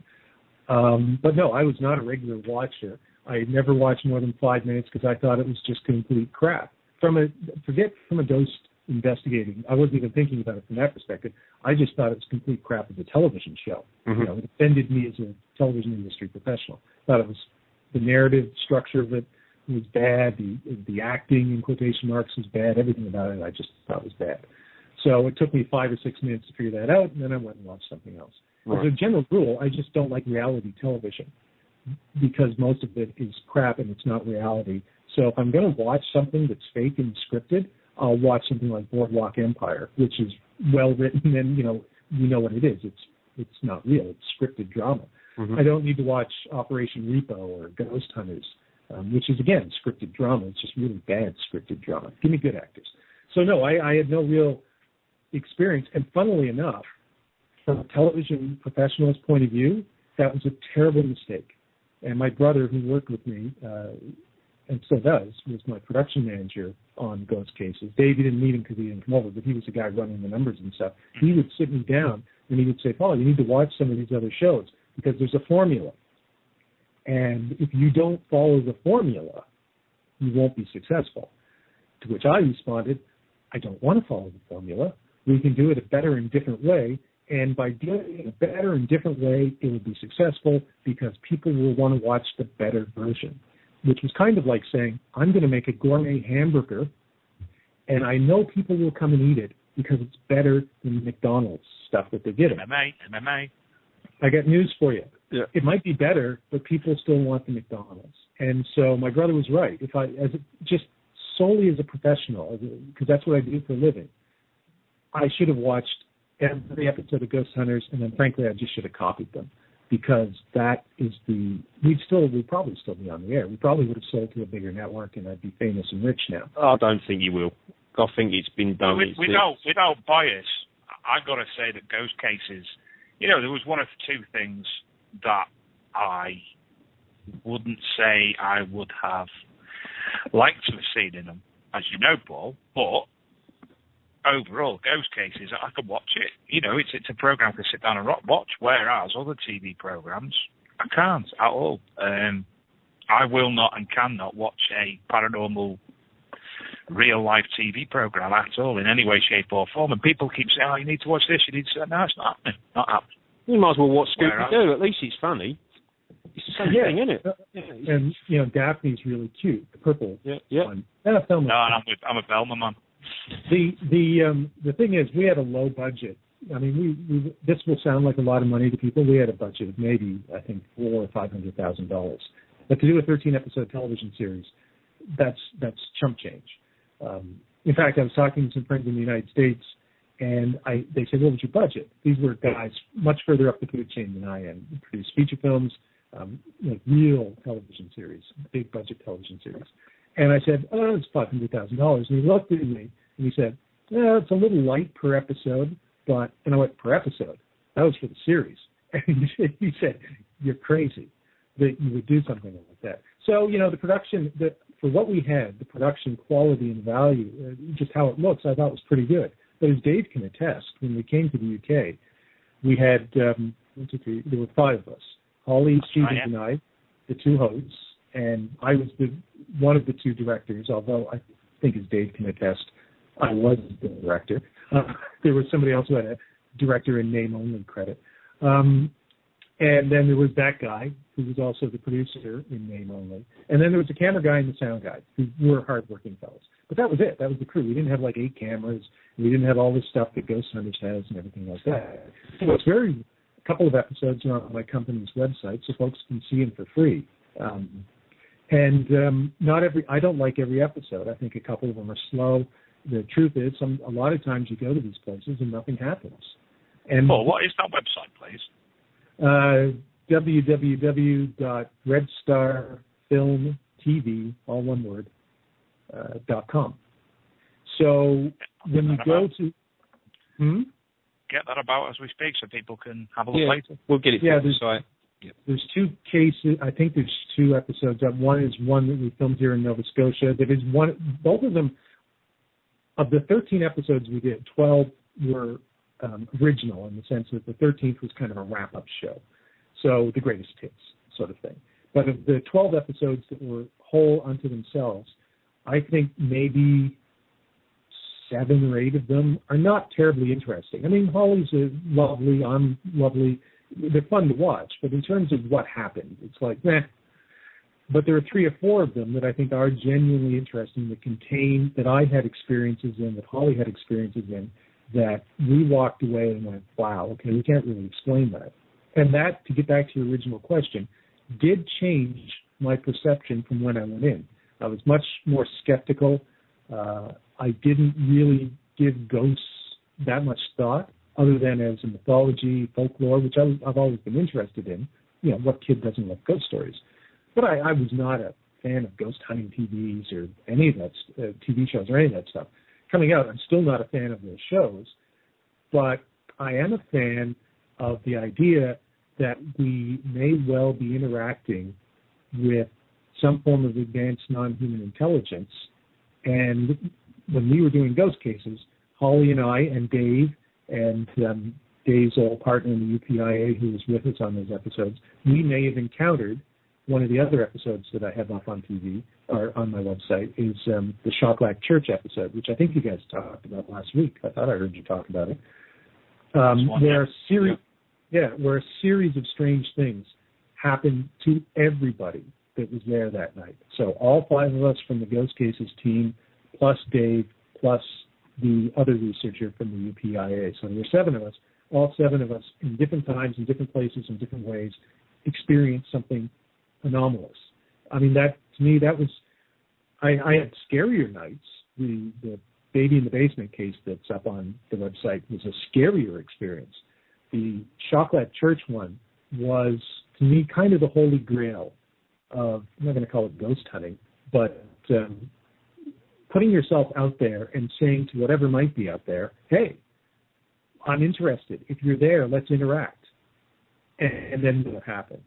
And so that kind of all happened to us that night. And it was, the nice thing about it too is, I like Dave. Dave's a good friend. I would never put anything past even a good friend to fake something. I'm not saying you would, Dave. I'm just saying, logically speaking, somebody could set something up for you in advance and, you play a trick on you, whatever. I know Dave didn't do that because we're out in the middle of freaking nowhere. You'd see, as the Who would say, for miles and miles around. And unless Dave was in league with the 3 cows half a mile away in a field, There was no way you could set anything up, and the things that were happening weren't set upable anyway. Well, tell us about that one in particular, Paul. The thing in the sky that you saw. Sure. I was sitting, because we only had one camera crew. We did have 4 small stationary cameras that we would just set up to a central monitor that would record. That's how we get the orb footage in the Algonquin Hotel. It was one of those automatic cameras. But in terms of a moving camera crew, we only had one camera. So that they would go from Holly, do a bit of a turn, a bit with me, and then do a bit with Dave and Steve or whatever. So they were off doing a bit with somebody else. It's a rather, it's a large, the cemetery and the church grounds, it's a fairly large, and it was dark. So they were somewhere else. I have no idea where they were, frankly. So I'm just sitting at the back of the church. And I was kind of going over, okay, what are the next segment? What do I want to do? Where do I want to stand? What do I want to talk about? Blah, blah, blah. And then I looked up in the sky, and there were 2 rows of trees. And they were spaced. We kind of recreate this, and it's not very well done in terms of the special effects. But there's a row of trees to the left, there's a row of trees to the right, and then there's a space in between, a rather large space in between. Now, there's no light. There's the ambient sort of moonlight. It was a clear night. And off in the distance, because it's sort of on the Welsh border, there's a town way off in the distance. So maybe there's a little teeny bit of ambient light from that. But it's dark. So you can have pitch dark, which would be like 100% dark. Literally can't see a thing. It was maybe, I'll say, 87% dark. So it's bluish dark, which means if something that was completely pitch dark, 100% dark, was to sort of interpose itself between you and the night sky, you'd be able to make it out. Well, that's what happened. So I look up, and I see not an owl or something flying between the trees, like a shape going, but that's my sound for an owl. But I see between the trees what I describe, because I'm a science fiction guy, as kind of a portal opening in the sky. And literally, like nothing, and then this little black line, which then becomes bigger, sort of as a circle, hovers in the sky for a couple of seconds, and then folds back in on itself again, and is gone. Hasn't moved left, hasn't moved right, sat right in the center. Okay, that was weird. That was my thought. But I didn't tell anybody, because I, generally speaking, back then, didn't want anybody to think I was nuts. I had an internal monitor, a break on what I would say, a filter, if you will. And I would filter out the stuff that seemed really weird. Now, by this time, we had done a lot of episodes. The British episodes we'd done were the last ones we shot. So by this time, my filter had gotten a little less filterish. I'd seen and experienced enough that I was coming to grips with it. But I still didn't want to say anything. And then my co-producer / co-director, Dale Stevens, ambled over and said, hey, you're not going to believe what I just saw over here. And he points to a completely different section of the cemetery. He's down in the cemetery. I was by the church. So he was looking in a totally different direction, too. And it happened at a slightly different time. But what he described, they're coming for me. He described, this is what happens, folks, when you knock MJ12. Yeah. Eventually people say, hey, what is it? He described something that was basically what I had seen, but he phrased it. I can't actually remember off the top of my head how he phrased it. But he didn't use a science fiction kind of portal thing. He called it something else. But it was the same thing. So I said, okay, guess what I just saw, Dale? And he said, why didn't you tell anyone? And I said, well, because I have a filter. And then, we took the camera crew over, and I stood under where it happened, and I described it. And you can tell. Here's the thing, because we don't have it on camera. None of the stuff that actually happened that night we had on camera. We had audio recorders with us that didn't pick up anything anomalous. And yet, Holly heard stuff, I heard stuff, clearly heard stuff, the horse's footsteps. And I live in a city that used to have cobblestone when I was a little younger. Now, but just a few years ago, Dartmouth, the city I grew up in, you could go downtown with cobblestone. I know what horses and wagons sound like on cobblestone, because they'd bring them down every now and then. And that's what I heard. That's what Holly heard. And yet it's not on the audio recorder. So we have nothing. If you were to walk in to scientists or a court of law and say, what's your evidence? We'd go, well, we heard this, we saw this, we did this. We have no evidence, hard evidence. And to me, I know that's, to them, that they would go, wow, that's just a bunch of stories. To me, I would say that's exactly the kind of case that I would think is credible. Because if there are ghosts out there or space aliens or whatever, this intelligence that we're interacting with, this is kind of the point of my book, I think they're interacting with us. I think they're kind of putting on a show, in essence. I'm kind of dumbing it down a little bit. Not dumbing it down, I'm condensing it. It's a Reader's Digest abridged version. But I think they're putting on a show for us. Mm-hmm. They're interacting with us in the same way that musicians interact with an audience. If you go to a Cirque du Soleil show in Las Vegas, they'll interact sometimes directly with you. They'll crawl out into the crowd and scare you, kind of thing. That's what I think we're seeing in all these varying manifestations. I think it's all interlinked. And I come to that conclusion from having had my own experiences and trying to think about what could be going on. And as a performer myself in a different lifetime, well, actually it was this lifetime, but just a different part of it, that's what we would think of as musicians or as performers, or I know what actors do. You're trying to put on a good show, the best possible show for the people that are watching. You're trying to engage them. And as a good writer or director or musician, songwriter, you're trying to encourage them to think, to get their mind working, to imagine. Let me tell you something. Coming out of the cemetery in Shockwhack that night, I was doing all of those things. I was thinking, I was imagining, I was questioning. And so it comes back again to that idea of not wanting to give people the answers. Go back to that thing talking about ministers in the pulpit. Mm-hmm. Don't tell the people the answers. Ask them the questions.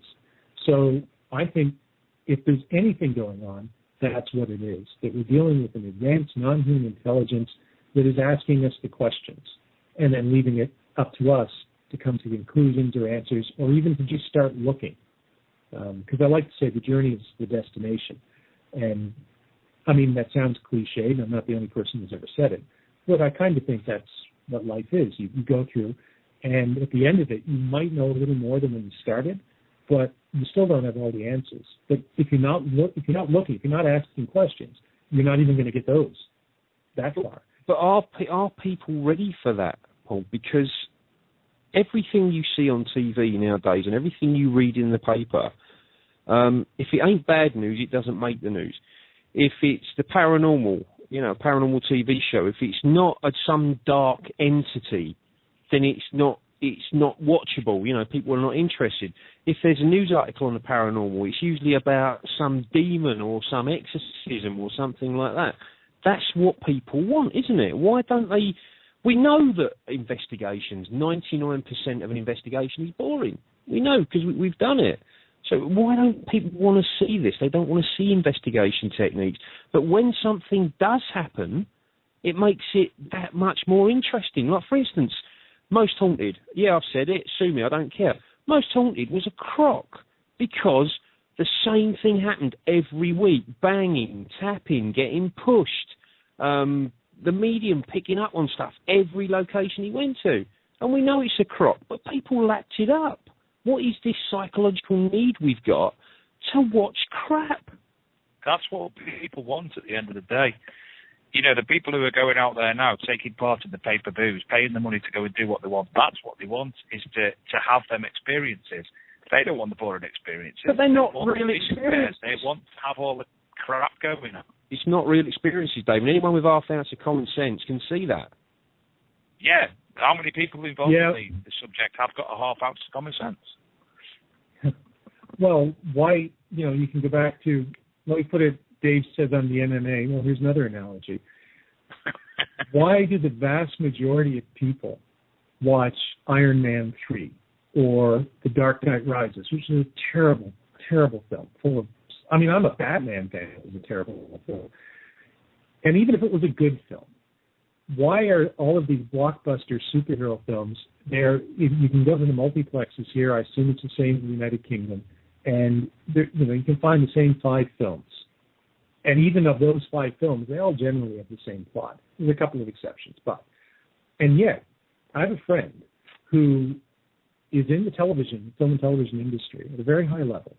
And somebody gave her a list of, I think, 100 of the greatest films of all time. So, I'm just going to go through a few.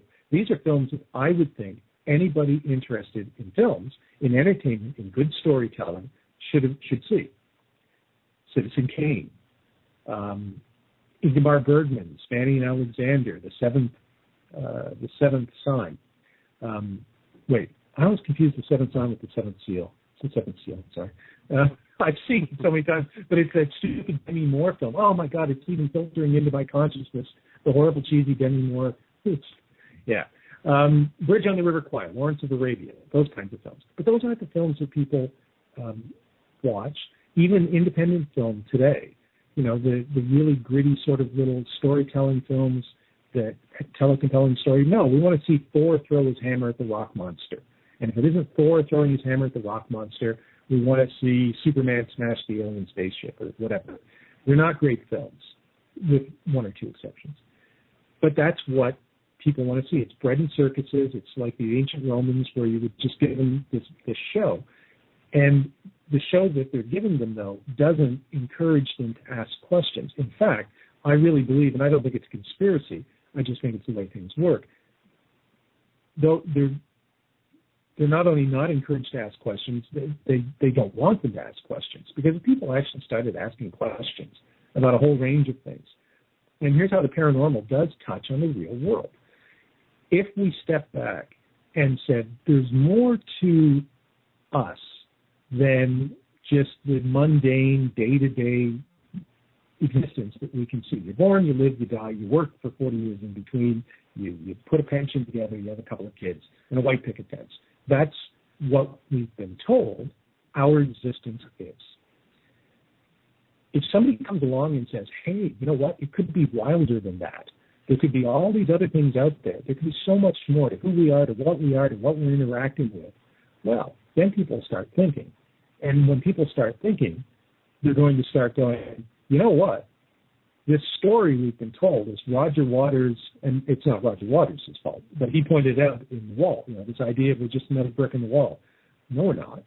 We're part of something really special, potentially. Then people start thinking and questioning. And once they start thinking and questioning about one thing, then they get used to it. They start to enjoy it. They find out that it's a useful thing to do. And then they start thinking and questioning about things that maybe people who don't want you to actually ask questions about. So I think that, you know, if you stand in a cemetery, it did change my way of looking at the world, frankly. And people can look at my writings before and after I did ghost cases.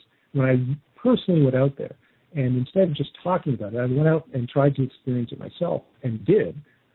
It, you know, it's not St. Paul on the road to Damascus, but it did subtly alter the way that I look at the world around me, in a good way, I think, and certainly in a way that makes me ask more questions. And I think that if we're interacting with an advanced non-human intelligence, that's what they're trying to encourage us to do. But they don't want to give us the answers. I mean, what parent wants to do the math homework for the children?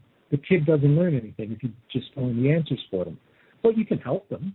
You can show them how the formula works. You can give them a book and say, hey, you should read this. This might help you along your way. But you still have to figure out your own path yourself. Well, I think maybe that's what's happening to us. But to get back to your original question after my long-winded multi-analogy answer, most people don't want that. Most people are lazy. It's why most people have lousy sex. It's why most people work in lousy jobs. It's why most people settle for lousy films and lousy food, because it's easy. And most people choose the easy way. The paranormal is one of those things that offers a more difficult, but I think much more enriching way of looking at things. And so does philosophy. You can buy a book in the store. There's so many of them, these pop philosophy books, you know, by guys like Tony Robbins or whatever. Or you can go read Meditations by Marcus Aurelius. Or you can read Plato. I mean, you can read real philosophy. You can pick up some Sartre. You can read The Situationists from the 1960s. You can do all that stuff. Or you can read Tony Robbins, the self-help stuff. Well, Tony Robbins probably isn't going to do you any harm, but it's not going to change your existence. It's not going to help you. It's not going to alter the equation. But those other guys that I just mentioned, they'll get you asking questions. And I think the paranormal does that too. There is a difference between going to the mega church and, you know, sitting in a community of like-minded believers or at least agnostics who are open-minded and discussing the possibilities. There is a difference between watching Most Haunted or Ghost Hunters and, frankly, getting out there yourself and standing in a cemetery or going to a place that might or might not allegedly be haunted and or paranormal. There's reports of experiences like the Bridestones near Congleton, one of the things that we did. Just go out there and see if something happens to you. And I have friends, more and more people actually, friends of mine, are doing that, I find. Not because I encourage them to, but just because they want to go experience it themselves. So why would you just watch the Grand Canyon on television if you can actually travel there and see it yourself?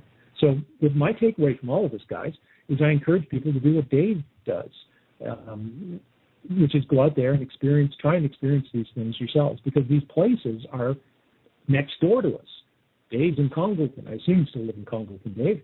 He can drive out to the Bridestones, or he could have gone to the Lion and Swan, which is one of the places we did, or the White Hart and the Toxidor. Any of these places, there's tons of them. And the vast majority of them, nothing will ever happen to you. But you might actually go to one of these places and maybe something will happen to you. And that's when I think things change for people. But they have to go out there and be willing to do it. And the short answer to your question is most people are lazy. Well, this is it. And I think escapism. You forgot to mention escapism. That's what people want. And, hey, a lot of this is escapism. True enough. Thing is, doing that way. I mean, as an investigator, I'm one as well, and I have worked with the Scooby-Doo Paper Boo groups, and I'll tell you the reason why. Because it's a fantastic psychological experiment. Watching this and watching the way that people react, and I say worked for them. I never got paid or anything like that, but it's a fantastic. Thank you, Dave. It's a fantastic experiment to go and watch it. But the trouble I find with people that find themselves in that kind of situation, they're not armed with enough knowledge to objectively make an opinion on it. It's like we was talking about this during the weekday, wasn't we? About some of the conditions, for instance, like physical conditions, the environmental conditions that can cause you to see this stuff. We were. But that's like what we were just saying. That's people don't want to know about that sort of stuff. They're so desperate to believe that when you die, there's something waiting for you, that it clouds their judgment when it comes to rationalising some of this stuff that they may experience when standing in a location that they've been told is haunted. So, yeah. Sure, confirmation bias is a big time factor in all of this. But, which is why having a filter is a useful thing. I sort of joked about having my filter, about telling people stuff. But that internal filter that I had was a gatekeeper to prevent me from completely sort of saying, oh, this has to be, like my favorite one. I have a friend in the United States called Lance Moody. Well, not called Lance Moody, that's his actual name. And he's in the film industry, and he's an arch skeptic. But he just it's like space aliens with exclamation marks. He'll often go on message boards and just go, it must be space aliens, because that's the way people think. They see something and they go, space aliens. Or they see something and they go, ghost, my great-great-grandmother's ghost, or whatever it is. And that's lazy thinking. What you need to do is step away from it. I'm not accusing, by the way, of Lance of doing that. He's making fun of people who do that. Mm-hmm. So Lance doesn't do that. But what you need to do is you need to get away from that, step back and have a filter and say, okay, something just happened to me, something just occurred. What was it? And how do I relate to that? And can I find an explanation that makes sense to me, a logical one, a prosaic, non-paranormal, supernatural one? And you can say throughout human history, this is not new to the 20th century and ghost hunters or anything like that. You can see it with Paul on the road to Damascus. You can see it. I studied, I was doing my graduate degree in history, which I have to clarify. I never actually finished my thesis, so one chapter of one thesis short of my MA. But it was on evangelical religion in the 19th century in New Brunswick, which is a province here in Nova Scotia. It sounds deadly dull. It's not, because these were people who would go out and they would have real personal experiences with what they interpreted as God, as the divine. But there's no question that they had some sort of experience. It's been going on throughout human history. People have been having these kinds of experiences, and they haven't been embarrassed to talk about it. And it's often straitjacketed into the particular sort of cultural moray of the time. In the 19th century, it was evangelical religion. In the late 20th century, it has become things like alien abductions and ghosts and everything else. But you can find commonalities in the experience that people are potentially encountering something weird, maybe wonderful. Not all the time. Most of them, I think, can probably be discounted for many of the reasons that I think that you touched on. Some cases, psychological causes, some cases, environmental causes around them. Here's a good example. We were doing I don't like using the term investigation, but sure, whatever. We were doing an investigation of Manchester Radio Online, the building that they used to be in. And Holly and Steve from UPIA in the basement, Dave and I were upstairs. And there's a clip in the show that shows them with an EMF meter bouncing around. They're getting all these crazy readings in the basement. And eventually they track it to where there have been reportings of people seeing strange things. They track it to the wiring in the wall, which I don't know whatever happened. But, we all kind of agreed the follow-up is somebody has to inform the authorities because this place is a death trap. The wiring was crazy and, either there was going to be a fire or people's brains were going to get fried or whatever. Well, okay, maybe then you're in a place, what do you want to call it, a hot box of electromagnetic activity that stimulates the brain that causes people to see strange things or whatever. Fine. All right. That's one place where you can step back and go, yeah, we've got an explanation potentially for what was happening down here. But no such explanation exists that I can think of, and I've spent 4 years trying to think of one, for what happened to us at Shocklack, at that church. Because it happened to all of us in different places at different times. And that's the kind of really, truly weird, a lot of moving parts kind of thing that even Dave Sadler goes, because Dave likes to take this attitude, I'm skeptical and barn parts and all this sort of stuff. Yeah. I've been to Shocklack with Dave, and I've seen Dave get weirded out, and I've heard him talk about time slips and things. And I actually had him on my podcast once, and he was talking about this time slip thing that you guys talked about last week, about this kid running around a church and being in one spot and then instantaneously kind of appearing at the other end of the church. And I said, well, Dave, you say you don't believe in the paranormal, but isn't that paranormal? And Dave, I remember his response, he was like, well, maybe. And there you go. It's that filter. People like Dave and I have trouble admitting that maybe there really is something weird out there. But once you experience it time and time again, I think you really sort of the walls start to come down, and you start to open yourself up to at least the possibilities.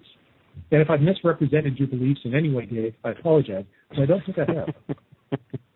I've heard them enough. Dave? Am I? No. Has he? I'm saying nothing. I've been horribly slandered. Oh, his filter. Well, talking of filters, I'm going to switch mine off and do some religion bashing, Paul. Sure. Now, organised religion, I've got nothing against it until people start suffering because of it. And case in point is the exorcism craze that's sweeping the United States at the moment. And I think the latest is 3 young ladies that I'd love to get on the show and have them answer for themselves, because that'll be a fun show, that one. But why is it happening? We know that if you believe in a certain faith, I mean, let's pick on the Catholics for a minute. You are already predisposed to believe in angels and demons. So anything that's something bad in your life is automatically going to get blamed on demonic attack. Is that the way you see it? Have you ever heard of a case or read about a case that has made you raise an eyebrow, or is it all just religious hype? Exorcisms, you mean? Well, I'm an agnostic, but yeah, I don't completely discount exorcisms. In the sense, let me rephrase, I don't completely discount that some people, if there is this advanced non-human intelligence that we come into contact with, and for the sake of argument, to make it easy, I'm just going to call it God, even though I don't necessarily mean the God of the Bible, just something truly like wowee big. so we can't comprehend it. A benevolent being of some sort, yeah. Right, or it might not be benevolent. It might be, Keith Richards is not benevolent. He's not evil either. He's an entertainer. Yeah. So sometimes Keith Richards, is benevolent, plays a great song, and other times he's out there raising hell, whatever. So maybe that's what we're dealing with. If you read the Old Testament, God's not particularly benevolent. That was a different God. He destroyed the world more than once. So, it depends on which God you're dealing with. But so maybe some people come in contact with whatever this is, maybe what we came in contact with in a small way in the cemetery of Shawflag, and it alters them. It sort of really screws them up, for lack of a better term. I know exorcists. Well, I know one guy who, my Anglican minister friend, who studied it. He wrote his thesis when he was in theology school, getting his master's degree in divinity, on exorcism. I know guys who, within the church, not him, but others, who've actually participated in exorcisms. I also know the procedure that you have to go through in order to qualify for that, at least with respectable churches, as opposed to some Bible-toting, snake-handling, speaking in tongues kind of guy out in the wilds of Tennessee who just shows up at your house with a case of bourbon and says, well, let's exercise something. Not those guys. But I'm talking about, established churches, and the Catholics are among them. You would have to go through a raft of medical tests, psychological tests, all that stuff. They really do say, can we explain this in any other way? And if you go through all of those things, that very rigorous process, and at the end of the day, everybody kind of shrugs and goes, nah, you know what? An exorcism isn't going to do any harm. It's because we don't know. So you might as well give it a try, because worst case scenario, maybe it has a placebo effect. Don't know. Then fine. I'm all for it, because who knows, and that's fine. What you're talking about, though, with these, I know young women that are bouncing around, they're from that tradition I just spoke about, this snake handling, speaking in tongues, crazy, far, far evangelical, sort of Pentecostal kind of believers that think that the guy who's standing at the bus stop talking to himself, when in fact he's really just singing some joy division to himself, is possessed by demons. Mm-hmm. So they would jump him at the bus stop and try and exorcise him. That kind of stuff is not only dangerous to the people involved, it really is crazy. And it gives a bad name to people who really look at exorcisms as the end of the road of a process that where you can't find any other solutions. And they're very rare, very, very rare. And they're not sort of undertaken lightly. And even the people who do them, I've talked to some of them, within the churches, don't say, we think we're casting out demons. We might be, but we don't know. But we have a process that we're going to go through because of our faith. We believe that this might be helpful. And so that's what they do. But I see no harm in that. I'm not sure I see any good in it either. I don't see any harm. But what you're talking about, the vast majority of these so-called exorcisms we hear about are not exorcisms. They're people putting on a show, usually for money, usually to make money, but not always. In some cases, just because they're crazy, super true believers who think everything is a demon. And those people are to be avoided like the plague. Yep, I totally agree with you. I think it's something that's spreading, and it's an absolute disgrace. It's like you say, I think it's just a way of earning money. The money that's changing hands is unbelievable. It really is. I want to change tack because we're rapidly running out of time, Paul. I've got a question from my wife, actually. She wanted to ask you this. I don't know whether I want to ask you it, but I'm going to. Your poetry, that can be found on beyonderstv.com. Now, she says it seems to portray quite a dark yet thoughtful mind. She says, is this a way of release? Wow, okay. See, now there, in all the shows I've ever done, I've never actually been asked about my poetry or anything. Great. That's a great question. I'll say two things. First of all, where's Dave? I hope I haven't offended Dave because he's gone quiet. No, I'm not listening. I'm just listening. I've never heard Dave this quiet. You didn't get a chance with me, mate. I like people to talk. It's a new me. I don't know. Do I have a dark mind? Yeah, maybe. I guess we all do. I listen to Joy Division. So, when I direct a film, I just did a film about a guy who might or might not be the devil with two lesbians stuck in a cabin in the woods and bad stuff happens. So, Damnation. And I'm starting another one about time travel where people die, and so maybe I do have a dark mind. Although, I like watching Bugs Bunny cartoons too. Wait, no, that's very dark as well. So I like the Care Bears. There you go. But the poetry. I mean, what is poetry? That's a really good question in terms of my overarching theory that what the paranormal in general is artistic expression by an advanced non-human intelligence to us. So, say I'm the advanced non-human intelligence, which I'm not, but let's just pretend I am. My artistic impulse when writing poetry, my songs were the same way. The film subjects that I tackle now, the scripts that I write are sort of the same thing. They have darker themes that delve into, what the core, what I think, try and get at what the core of the human condition is, who we are.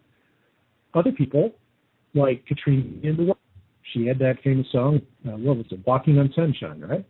Other musicians, other filmmakers make crazy screwball comedies, and they just want to get people to laugh. Well, that is not what I do, but it's also a perfectly, I won't say perfectly acceptable. What am I, the arbiter of taste?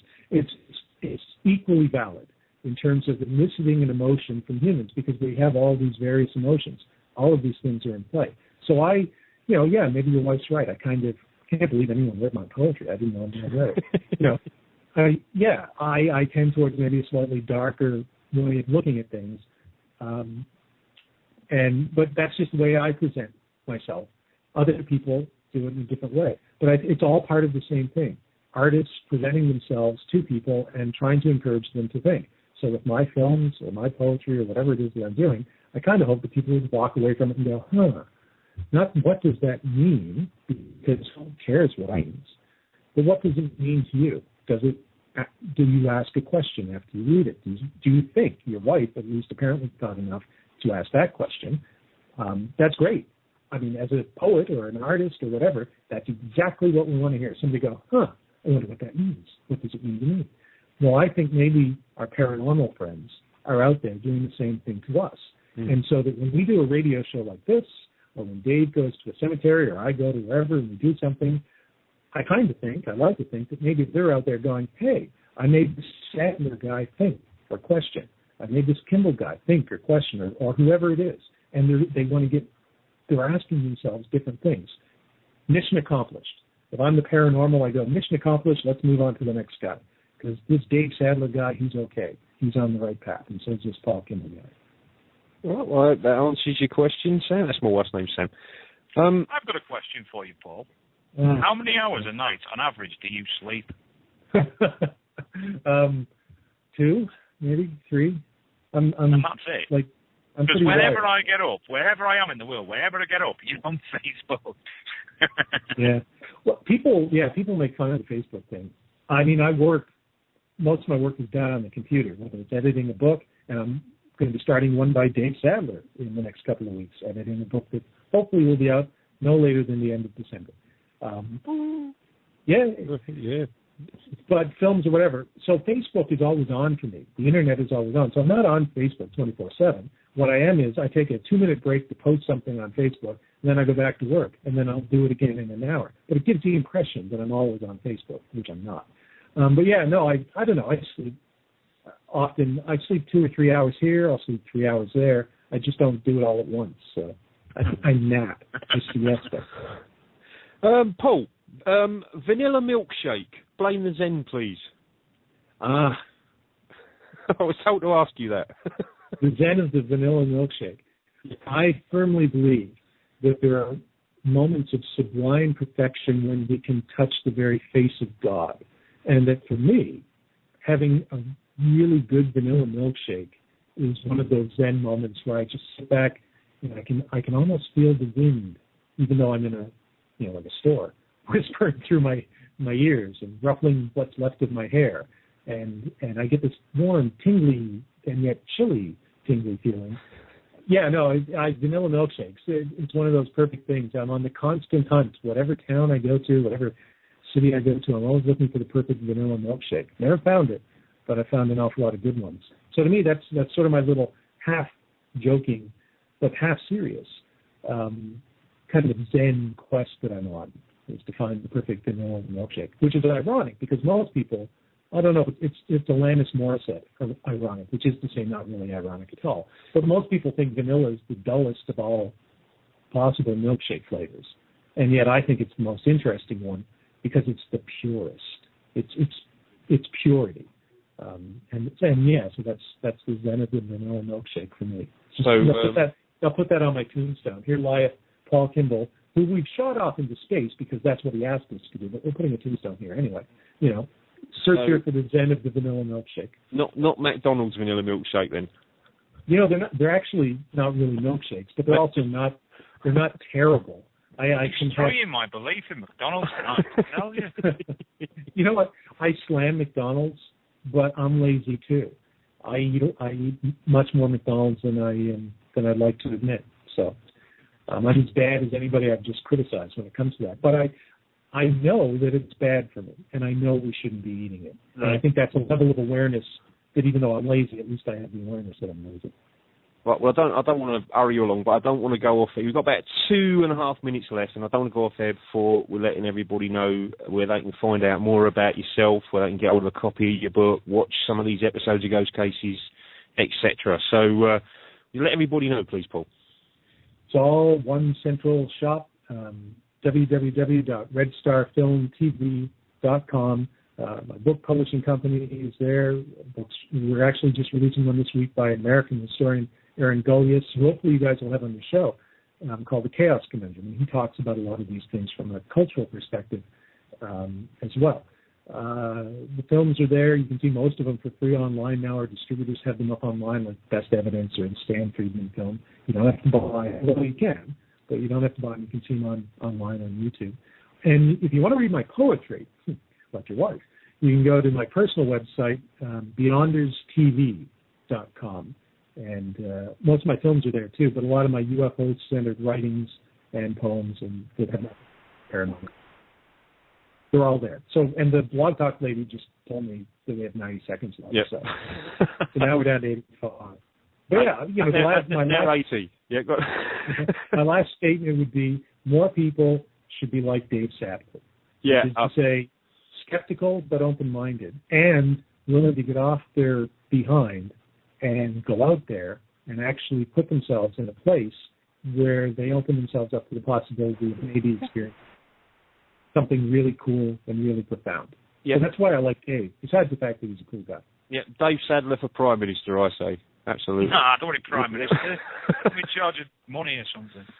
He's the Chancellor of the Exchequer, Dave Sadler. Where is he? We don't know. We haven't seen him in several weeks. So. Right. Well, we'd better get off here. I want to thank Paul. He's a fantastic guest. Thank you so much, Paul. Next week we are going to be talking to Doug Pickford. I was going to ask Dave to tell us a bit about Doug Pickford, but we haven't got enough time. So you're going to have to tune in and find out for yourself. He's going to be a fantastic guest. So really, all that's left for me to say is thank you once again to Paul Kimball. He's really enjoyed it, and thank you, Dave, for joining me. We will see you. And thank you, Paul, too. Take care. Bye-bye for now. Bye.